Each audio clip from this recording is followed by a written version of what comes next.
All right. Hello, everyone. This is Willie Cartwright with From Save to Sane. Glad to have you with us today, and I hope everyone out there can hear me. I think I had some audio issues earlier, briefly, but hopefully those audio issues have been resolved. Let me know if you can hear me out there. If you're on live with us, send me a comment, say hello. Let me know that you can hear me clearly and that the volume is coming through. I'm certainly glad to be with you today. I hope that everything is well. I want to say thank you to all of the people out there who are listening live, who, regardless of the time zone or where you are in the country or in the world, listening to this. I certainly appreciate it. Those of you who will listen to this at a later time, uh, I certainly appreciate that as well. So again, this is Willie Cartwright with from Save to Sane podcast that we do twice a month. And as those of you who've been following me since I've started, which has been about 4 years now, again, I appreciate that. Also, you guys know that I normally take a summer hiatus. I take a couple of months off, usually June, July, into maybe mid August, just sort of to recalibrate, to get some rest, do some traveling, that kind of thing. And it not only, I usually stop doing a lot of the stuff I do up until the summer. So if I'm working part time, doing some stuff, I usually put a halt to some of that. And so this year will be the same, it'll be no different this year. So I'm going to probably have this show and another show. Will be the last shows until August. I take the summer off. As I always talk about, my wife and I, we do a lot of traveling, but I also need to sort of refresh and recalibrate. I got some other things that I need to work on as well, and just sort of need a break. So yeah, this show and the next show this month will probably be the last, unless something just major happens and I have to come on during the summer to do a show. But if not, then you after the next show, you guys will see me again sometime in August. So thank you again for all that. Just wanted to talk about that. As I always do, let me start the show off with saying thank you to a couple of people. Taisha Essick, thank you. She's been instrumental in getting us started, and her support. Certainly appreciate that. And my wife, who has always been supportive, always will be supportive, 100% behind the scenes, 100% supporting me in the things I do and things I say on here. I run some of the stuff by her just to get her opinion on stuff. And so she is very forthcoming and honest with me. And so I certainly appreciate that with that. And let me also talk about this book, which has now been out for about 5 years or so. It is From Saved to Sane, My Journey Away from Christianity and Why Christianity Has Been Detrimental to the African American Community. Willie O. Cartwright. You can get this on Amazon, or you can send me a message through this channel here with your information if you want a signed copy. We can do that as well. I am working on another book. Um, I wanted to come out sometime early next year, maybe around my birthday, which is in February, but we'll see how things are going. And so, yeah, so as we get closer and as I get more into it, I will start dropping some hints as to what the book is about, so you can be aware. But we have at least started the framework, outline, ideas, and even started writing. So we have started doing that. So yes, I look forward to that. Hopefully early next year, first quarter of next year, 2027. So welcome. Let's talk about it. Today's topic is religion, God, and marriage. So let's discuss.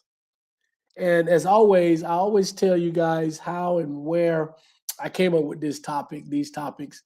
This is a topic that I've wanted to speak on before for a number of years. Even when I was a believer, it was just something about how Christians always associate and give credit to the Bible and God for our institution of marriage, right? Um, and then along with that comes some other things which allowed other interpretations because of this. There have been other interpretations or people interpretation which have allowed them to discriminate against same-sex marriages, um, and whatnot. And so, as you know, in this show, I am not at all opposed to same-sex marriage. I am in favor of same-sex marriage. I am in favor of any two consenting adults becoming married. It is not my place to tell two consenting adults what they cannot do as long as they're not harming anyone. And so I am in favor of same-sex marriages. I make that abundantly clear. I have friends who are part of same-sex relationships and marriages, and so they are absolutely wonderful people, and they deserve the right and the freedom to be married and happily married, as the rest as do heterosexuals, myself included. And so yeah, but anyway, um, so when we talk about marriage and relationships, what brought this about recently is, and I'm telling a story, and I'll keep the names out of it to protect the innocent. Someone close to my wife and I, probably closer to absolutely closer to my wife. Um, he is a very open and devout Christian. Very. He has a YouTube page. Everything he talks about, everything he does is about God. It's about Jesus. Ironically, this individual has been married. I think this is his third time. And I think the first two times, from my understanding, that this person cheated on his wives, both his wives. This person also works in an industry that is not conducive to the type of life that he's trying to live. He's been in this industry for a very long time. It is not nothing. It's not porn. It's not. It's legal, but let's just say it is not conducive to how he wants to live his life. And he's been in this industry for a very, very long time. This is his identity. This is part of his identity. Has been for a very long time, and he has been very successful. If I said the industry, and there are people from our family who's listening, they may figure out who this person is. So I won't say what industry. But anyway, this individual recently got married for a third time. When I said recently, I'm talking about a year or so ago. And in that year's time, this person has been championing the institution of marriage and how great marriage is and how wonderful marriage is. And this wife is absolutely fantastic, and I love, and this is God sent, and he's done everything, right? Neo, what's going on? Glad to have you, Neo. Yes. So, Neo, we're talking about religion, God, and marriage. So let's discuss. Send me your comments. We're going to talk about it, Neo. So as I was saying, so this individual, he's done all these things. He's married for the last year or so to his third wife. You're talking about how wonderful God is, how God has blessed their relationship, and how it's changed him and everything. Like, this is the greatest thing since sliced bread, right? And so recently, as a couple of days ago, my wife was sort of scrolling and came up on some information, this page or some videos that he and the wife was making. Apparently, she discovered that he had not been honest with her, that he had done some things that betrayed her trust, and I'm quoting here. And so he was sort of apologizing to her in a very manipulative way by saying, God has blessed me with you, but if you don't want to be with me, then that's all right, so forth and so on. And I don't want to draw this out because it was just sort of, but it just sort of reminded me of some of the issues I have with Christians when they talk about marriage and relationships and the hypocrisy that comes with it. So anyway, this person goes on, and to make a long story short, it appeared to me that this person, he was manipulating his wife, and they both blamed his actions on the demon, the devil. The devil is out to get us. The devil is out to ruin our marriage.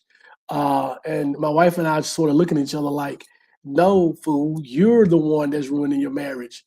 And the wife, you're the fool for staying in it if this person has been dishonest to you after proclaiming that he was just such God sent man, this godly, devout man. And so it got me to thinking about this topic and how Christians, first of all, a lot of, not all of them, because I know some very, very good Christians who are, and this is as a man talking about other men who really um, honor their marriage and their vows. And they are excellent husbands. And I think part of it is because of their relationship or their faith. Now, we know that you don't need to be part of a religion. You don't need to believe in a God to be a faithful person in a relationship, man or woman. I am, as I've said before, and as I've said recently and before, I am an atheist, and I have been away from religion, deconverted back in 2015, and I am 100% faithful to my wife, and I have been in our 20 plus years of marriage. And so you don't need. As a matter of fact, I was thinking about this the other day. Off the top of my head, the guys that I know that are non-believers or atheists who are married, um, I don't know of any of them that have been unfaithful. Not saying that they haven't, because I don't know. We don't know everybody's situation, but some of these people are really close friends with me, and I think I would know. Some of them would even tell me if they had not been. Um, the contrary, maybe there's one who uh, is a non-believer, is atheist, and is sort of who maybe have been unfaithful. But most of the unfaithful ones that I know, because they have told me or I have seen them in action, are devout Christians. So let me just say that. So anyway, so it got me to thinking about the hypocrisy of religious people and how they use and manipulate marriage, and it's always the devil is after them. Something is making them, you going all the way back. I mean, we've seen this with the celebrity ministers, John Gray and the likes, and some of the other people who have been caught uh, being unfaithful to their wives or their significant others, and they blame it on the devil. Now, as a man who has been in this position with my first marriage, it is an easy out to say the devil made me do it. I slipped, is whatever it is.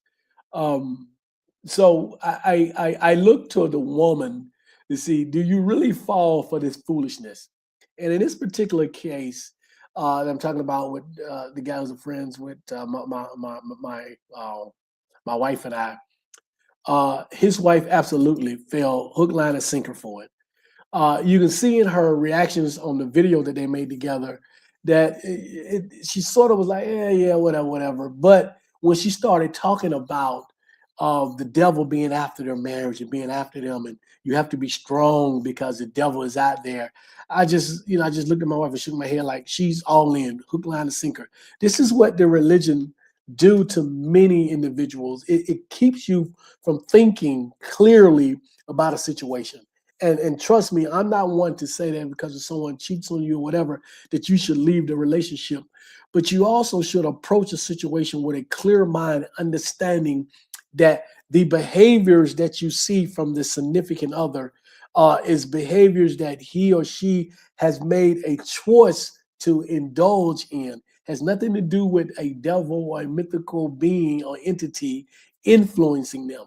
And if they can get you to believe that they're not responsible or accountable for their behavior, then they are winning, because you're going to not blame them. You're going to give them a second chance. You're going to turn the other cheek or the other face or the other eye. You're going to look the other way. Is what I'm trying to say, which allows them, first of all, to be off the hook of being accountable. And for those who want to continue to cheat or continue to do these things, they will continue to do. And when you catch them, it'll be the whole story all over again. The devil made me do it. I slipped, whatever, whatever. Now, full disclosure, and I've said this to my wife a bunch of times. I have not been faithful to her for 20 years because I am this great pious guy or this great wonderful guy. I am a heterosexual man like everyone else, like all the other heterosexual men out there.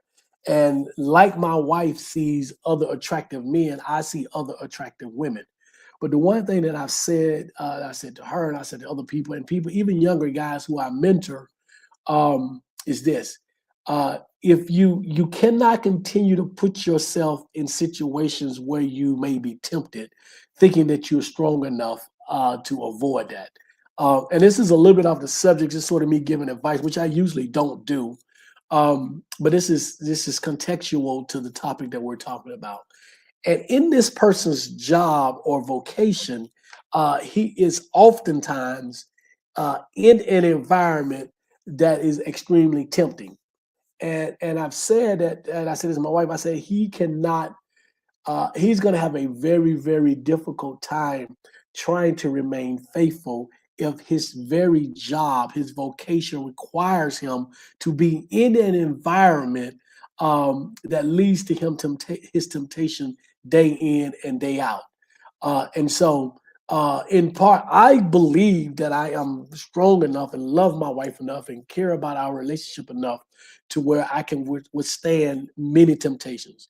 But as a man, after a while of temptations continuing, uh, almost all of us will mess up.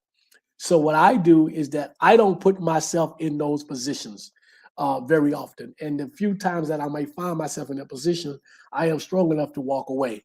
And there's a very, very few times. I can't remember the last time I was even tempted. So it's been a very long time. If ever, I can't even remember. But anyway, you cannot continue to put yourself in that position. And so he's in a position where it is very difficult for him to fight the temptation. Neo says, shaking my head. Frank, who's this? Franco Mine One. How you doing? Oh really? Oh really? Who's this? Frankie, Miami, Florida. Check in. Glad to have you, Frank. I don't know if this is your first time, Franco, Frank, but I certainly appreciate you. You can add as many comments as you want to. We can talk about it, discuss it, but I certainly appreciate having you. So welcome. So anyway, so we talk about this, and so then let's get back to the topic at hand. When I was a Christian, I was led to believe that marriage was an institution that was ordained by God, that was created by the biblical God, the Abrahamic God, and it was only for procreation. And it depends on what type of. If you go to a truly fundamentalist church, they don't even talk about the enjoyment that comes from a sex within a marriage. They talk about marriage as only being an institution for procreation, an institution that was created by God for one man and one woman, created by God, ordained by God, and blessed by God. And if you are doing anything outside of that, whether it be same-sex marriage or adultery or fornication or whatever it is, that you are out of the will of God and you're out of the blessings of God. And so that's how I grew up thinking about it. As I got older and started doing my own research and realized that first of all, marriage is not a monopoly of Christianity. Marriage is not started or started by it's not an institution that was started by the Abrahamic God.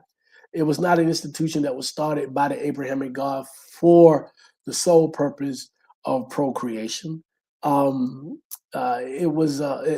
Marriage has been around since about 2300 BC, which is about almost 1,000 years before Genesis in the Old Testament was written.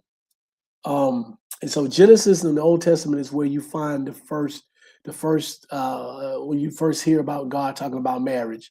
And so we're talking about an institution that was created or started by people in Mesopotamia who were not part of the Abrahamic faith. The Abrahamic faith didn't even exist at the time, who started marriage. And it was more of a social thing. It was more of a contractual thing. It was more of a property thing than it was anything else. Like many other things, Christians and Christianity co-opted or stolen or borrowed the concept of marriage, and then put their own twist on it and sort of claimed it for their own. So Neo said, like the video, right? What video, Neo? I'm missing something. Video. But anyway, Neo will let me know what she's talking about. But anyway, and so we talk about marriage in the Bible. It's probably around 1400 BC, which puts it again almost about 900 years after the Mesopotamians started the concept of marriage. And there are historians, people who study the history of mankind, that says that unions like that existed even way before that particular time. And so um, so we know from a factual standpoint that what Christians say about marriage is not true at all. What they say about God ordaining marriage, blessing marriage, creating marriage, and marriage being only supposedly between one woman and one man is absolutely not right.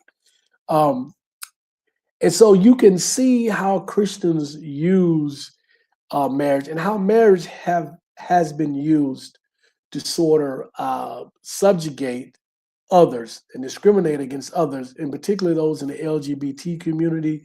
But I would even go further and to say that when Christians say that sex should only be done within a marriage, that is another way of manipulation.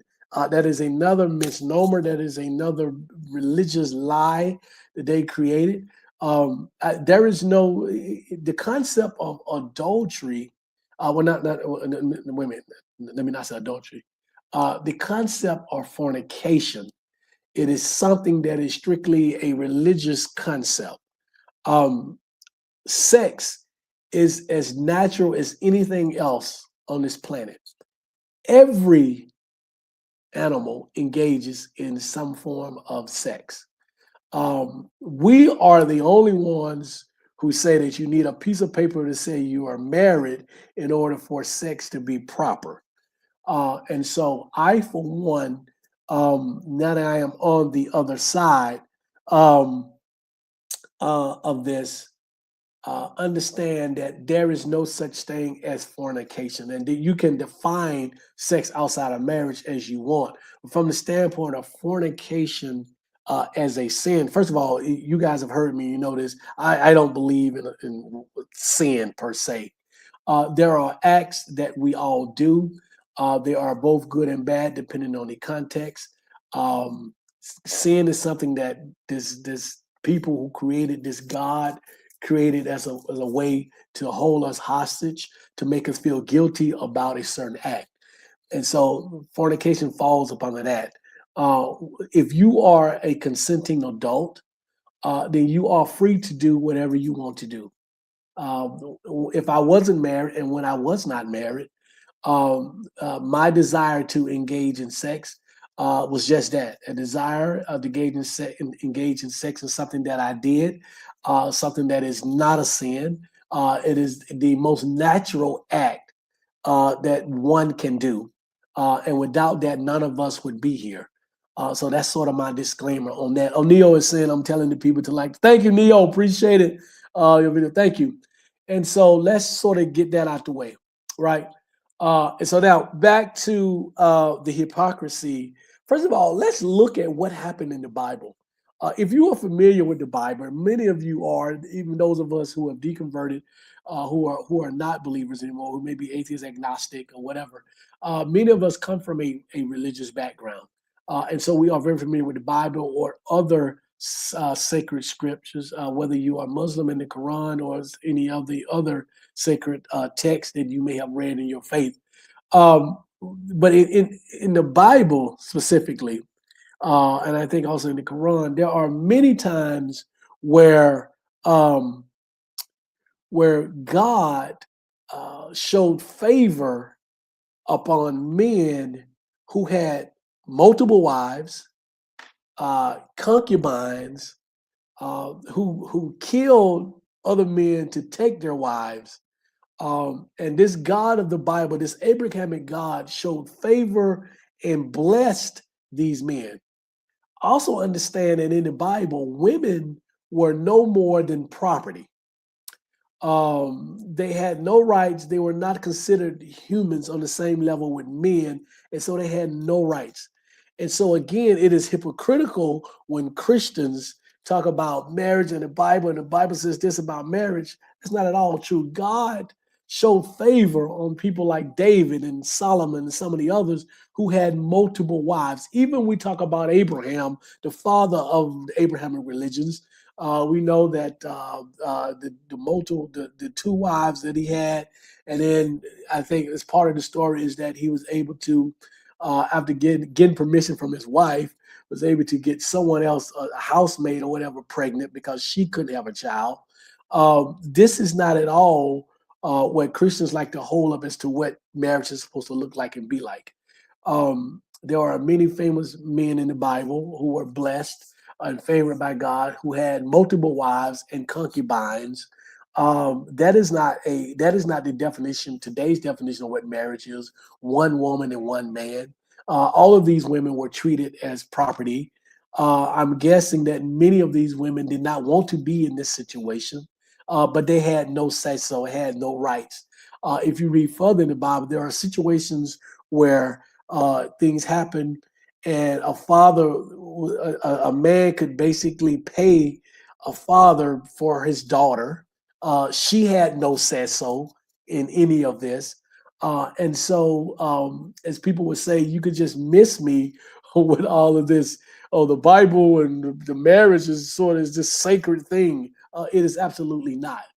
And as we go further along, and so now, so if God showed favor on men who were able to have multiple wives, kill in order to get their wives, have concubines, treat women as property, it is highly hypocritical of Christians to hate or talk negative about two people of the same sex being married. And so it is something that is man-made and created.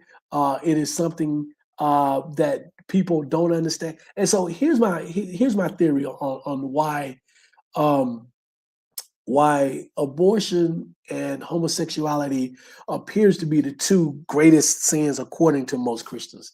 And I remember saying this to my aunt many years ago when I was on that side, when I viewed homosexuality as a problem. And I have no problem with saying that we all should evolve and grow. And when I was in that state or in that phase, I was absolutely 100% wrong. And I remember saying to my aunt one day, because I think I had a cousin who was basically bisexual, but my aunt and I was having a conversation. This aunt she's only like 6 years older than me. And so we're having a conversation, and I was saying, I just don't understand why a man would want another man, blah, blah, blah, blah, blah, blah, blah, the same old BS. And my aunt said, it's not for you to understand. And that stopped me in my tracks. And I said, you know what? She's absolutely right. It's not for me to understand. But because you don't understand something doesn't mean that it's wrong. It doesn't mean that you should discriminate against it. It doesn't mean that you should hate on it.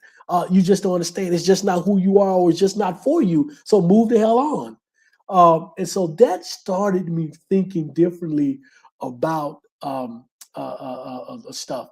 And so my theory is that Christians as a collective, they need something to throw darts at, right? They need something that goes on so they can throw darts at, so they can get up in front of the church every Sunday and say, look at me, I don't do this, blah, blah, blah, blah, blah. If you notice, if those of you, and I haven't been to church in a while, but when I was in church, there are some things that I know for a fact people engaged in, the majority of people engaged in a majority of the time, right? But it never, and it was, according to the Bible, it was a sin, but it never got brought up in church or didn't get talked about as much as homosexuality or abortion. It is because the masses of the people were doing it. And those two things, at least two of those things, were drunkenness. You know, many people in the church get stone drunk, and fornication. You know, many people in the church was having sex outside of marriage before being married. But ironically, suspiciously, those two things rarely got talked about on the pulpit.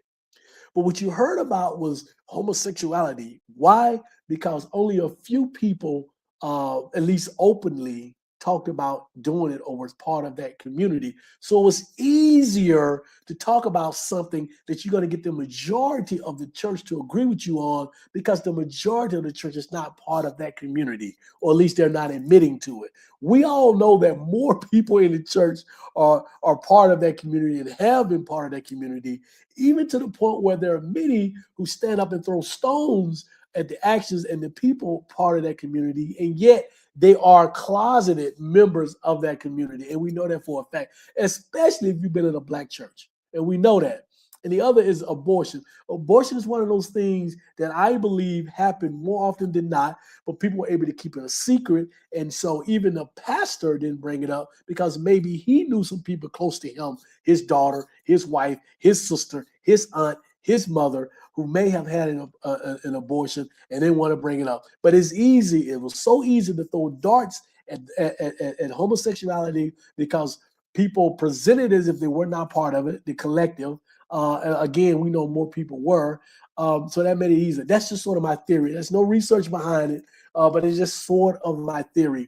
And so it became fashionable for many Christians to talk about that sort of thing. And again, it is sheer hypocrisy when you look at marriage and what's going on in marriage.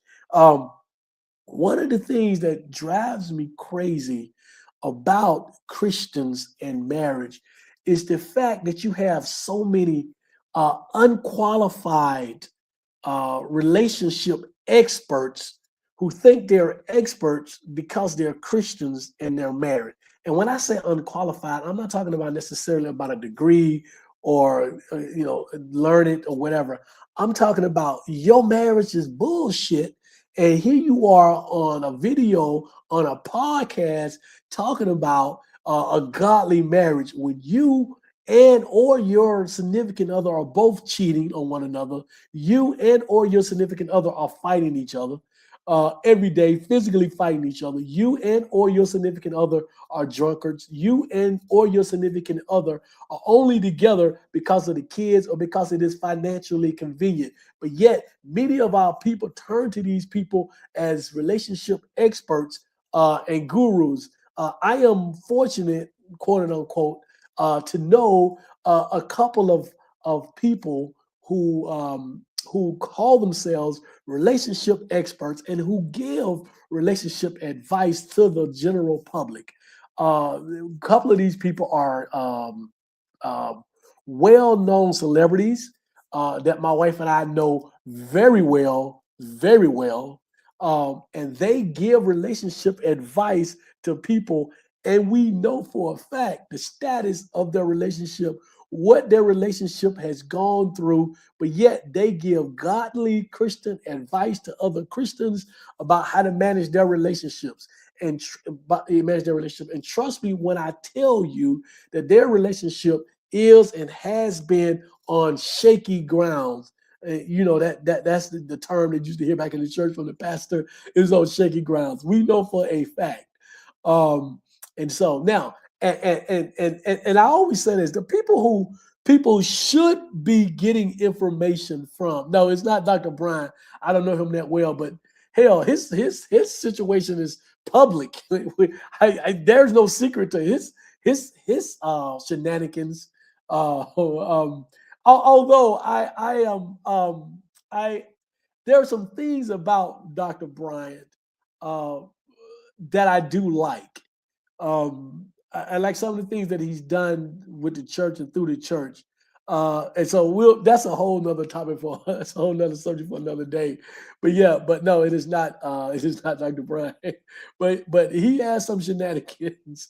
You make me lose my train of thought, Frank. I appreciate but I appreciate the comments. So yeah, I always say this. The people who, especially our community, should be looking at the relationship goals. They're never the people that we go to, because to our people, those relationships are boring. those relationships are, not, there are celebrities that's been married 25 to 30 years and you've never heard any kind of issue within their relationship whatsoever. Those are not the people that our collective community go to for relationship advice, right? My wife and I all the time talk about we've been married 20 plus years. And our relationship, for anybody who's ever met us, it is exactly what you see. There is, matter of fact, we call ourselves happily boring couple. Um, one reason why I don't give advice about relationships is because I really think that it is different for everybody. There is different dynamics. You guys, the personalities are different. I don't think that I would work with anyone else other than my wife. Especially early on, I was not the easiest person. I am very unfiltered. I am very straightforward. I am at oftentimes very detached. I can be cold, and my wife is extremely the opposite. And so we've been good for each other. But even somebody like me, it has been a challenge at times to be careful with, okay, what I say, what I do around my wife, because she's a lot more sensitive in that. But yet she's strong enough to tell me when I'm wrong, and when I need to straighten up.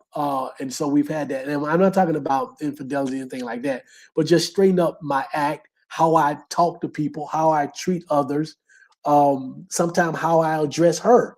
And she's been strong enough to say, hey, you're not going to talk to me like, or you're not going to address me like that. And I said, okay. But she's been absolutely right. But, and she'll tell you that I've helped her to sort of come out of her shell and be more outgoing with people. And so we sort of have that. But it's hard to give relationship advice to people because everybody's situation is different. And what works for you might not necessarily work for someone else. Uh, Craig Long. Okay, I will look up Craig Long. But anyway, so it's just amazing to me how I see these people giving relationship advice, and sometimes people giving marriage and relationship advice. They call themselves Christians, and they may be Christians, and I'm not saying that they're not. But a lot of times these people are not even married, or they're not in good relationships or good marriages, or they have a track record of multiple failed relationships and multiple failed marriages. But because they may be celebrity, or because they may be famous, or because they have a microphone, or because they're on a podcast, we may tend to listen to them. Or, and most importantly, and mostly discouraging for me, is that all this person has to do is say, I'm a Christian and I'm giving you godly advice on how to have a great marriage. I mean, it just turns my skin because I know the BS that's coming behind it. Um, everything from from telling women that they should stay in abusive relationships for whatever the godly reason behind it, whether it be because you should support your man, or because your man is just working through some stuff and God is going to fix him, whatever, or that biblically you shouldn't get divorced. I think it's bullshit. If my sister was in a marriage, and unfortunately she has been in one that may have been abusive. In my younger days, I would have dealt with it differently. But now I was simply telling, get out, get out. And we've had these discussions many years ago about stuff. So I would never tell a woman to stay in a abusive relationship. I think that's asinine. And so I think if they can get out, they should get out. They should find a way to get out. I don't care what your beliefs are. I don't care what you believe or don't believe in. If your religion is telling you to stay in a relationship where you have been emotionally, physically, sexually abused, then that is something that's wrong with that relationship, or something wrong with your interpretation of what that relationship says about.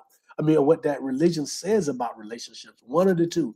But no one, man or woman, should stay in an abusive relationship. And we have seen it time and time again where people stay in abusive relationships because of what their religion says or tells them, or their interpretation of what that religion tells them to do. And again, it is extremely hypocritical. Men understand this and they use it as a sort of manipulation, and women do as well. Um, but I'm speaking about the men now because somebody came to my mind. Those of you who are familiar with, John Gray. I'll use John Gray because I don't care. John Gray is a perfect example. Um, First of all, here's an individual who let me try to put it nicely. But then again, I'm not known for being nice. I think that Mr. Gray, Reverend Gray, is probably lucky to have his wife, and extremely lucky to that there were even other women who wanted him. Let's just put it like that. And then for him to do this and then come on television or whatever in front of his church, in front of his wife, and as they all do, blame the devil, and his wife, following right along with it. Yeah, it was the devil. That is a form of manipulation. You know why? Because he went back and did it again and again and again. I haven't kept up with John Gray lately, so I don't know if he's still married, if she finally left him or not. My guess is that they're probably still together. I haven't seen anything, so either they're hiding it, or they're not together anymore, or he's stopped doing what he's doing. I find it hard to believe that he stopped doing what he's doing. Maybe she just hasn't caught him again.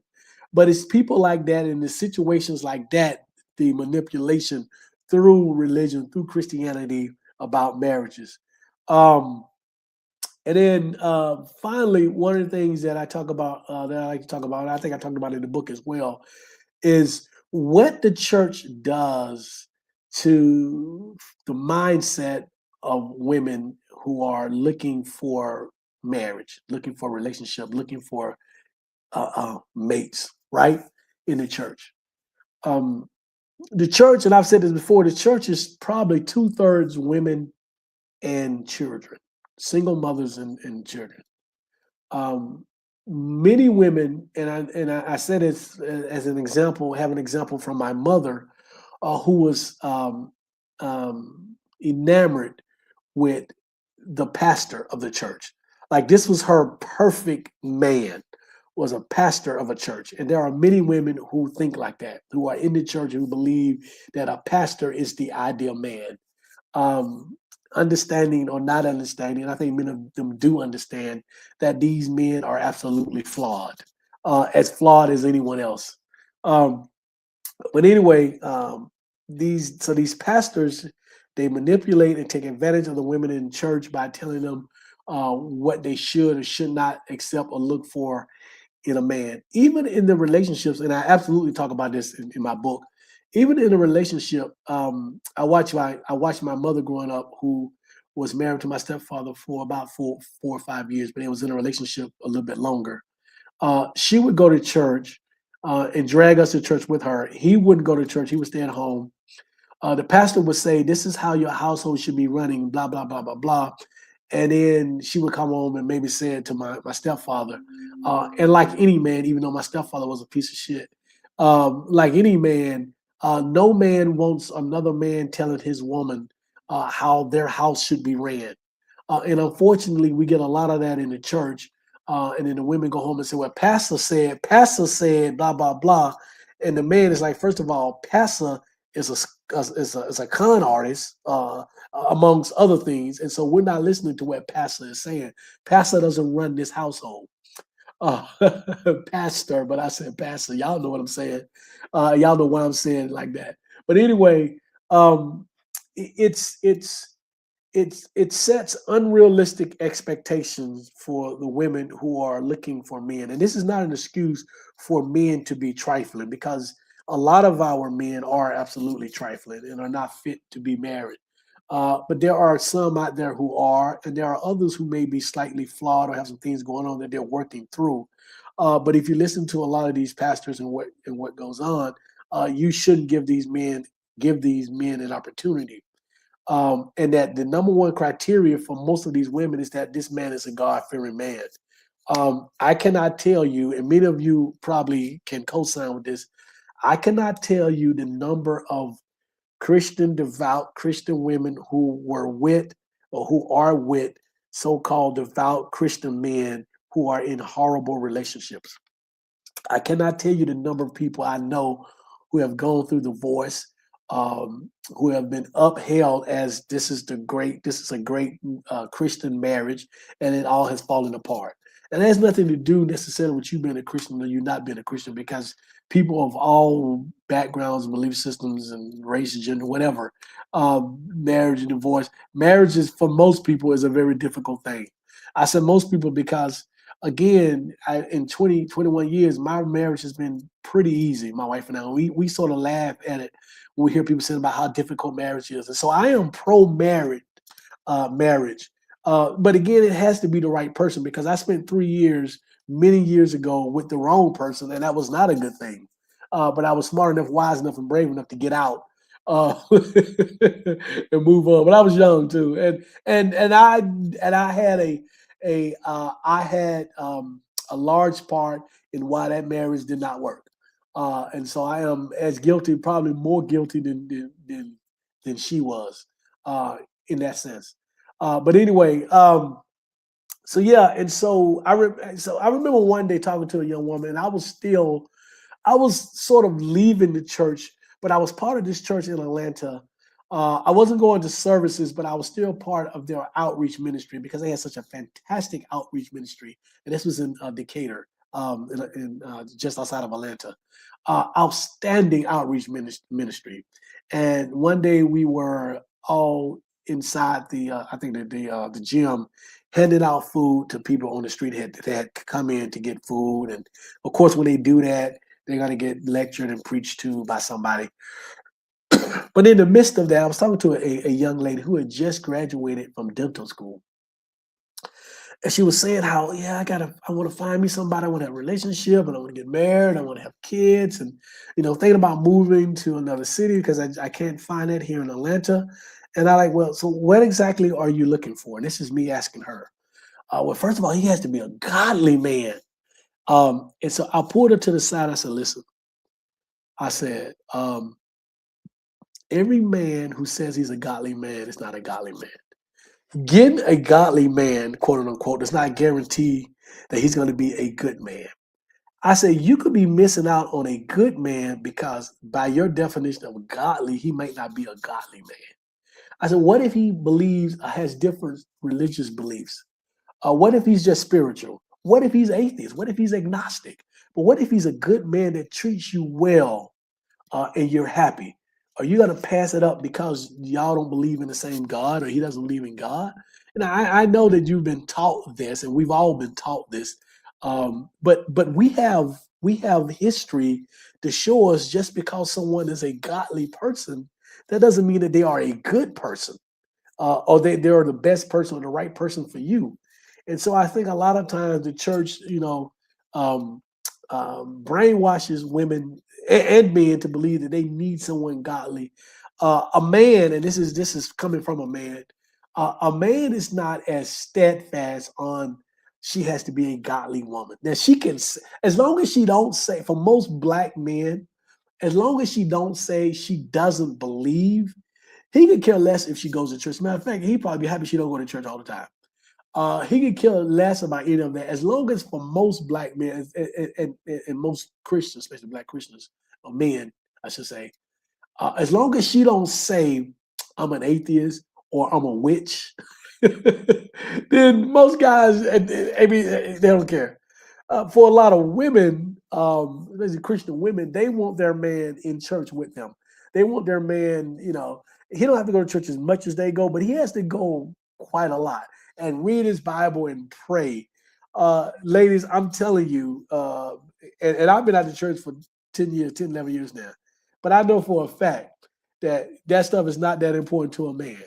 As long as you say, I believe in God, a guy gonna be like, okay, we good. If he never see you crack a Bible, 9 out of 10, you're not gonna get a complaint. Unless this guy is a minister or a deacon or whatever. You're not gonna get him complaining. So yeah, so it's just funny. So yeah, but I just, so again, what religion does to marriages and those of you who are looking for relationships, I just think we need to recalibrate where we're going, how we think about this thing. Those of us who are outside of the church and we're involved in a relationship that makes us happy, that is your personal business. You do whatever you do.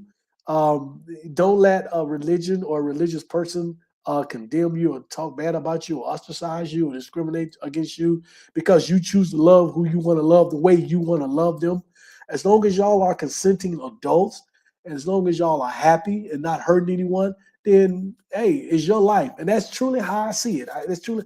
I don't listen. I have friends who are involved in who are in poly relationships, who have multiple wives. I mean, I know people personally, like really, really well, who are involved in different types of relationships. And I said, and I said the same thing. I don't care. It's not my cup of tea. It's not me. It's not me and my wife. We're pretty traditional, me and her. But I don't have any judgment on the people who engage in these other relationships as long as they're happy, as long as they're not hurting each other. Um, and so yeah, so that's pretty much what I have today on all of that. I think this was a really really good show. I think it needed to come out. I think there's some meat that was left on the bone that we can talk about and at a later date. Maybe we can do a part two. But certainly, I just wanted to get this out because of things that recent events. And so I thank all of you for being here, for listening, telling a friend. Um, Again, let's see.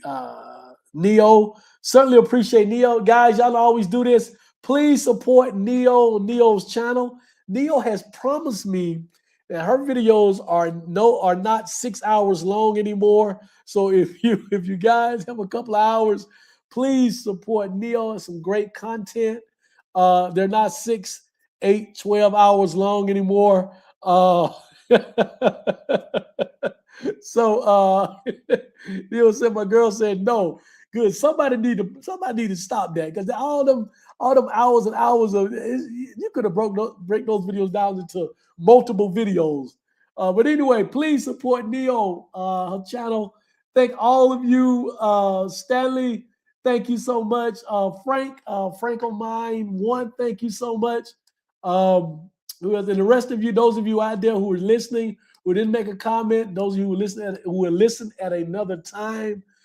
Thank all of you so much. Please leave comments. Tell everybody, tell your friends and your enemies about this channel. Again, it is organically grown. It will continue to be that way. I love it. I'm not in it for the money. The money will come at some point eventually. If not, so be it. We're still going to do it. We love doing this. And as I said at the top of the show, those of you who've been around me, been part of this program for a while, you know I usually take a summer hiatus.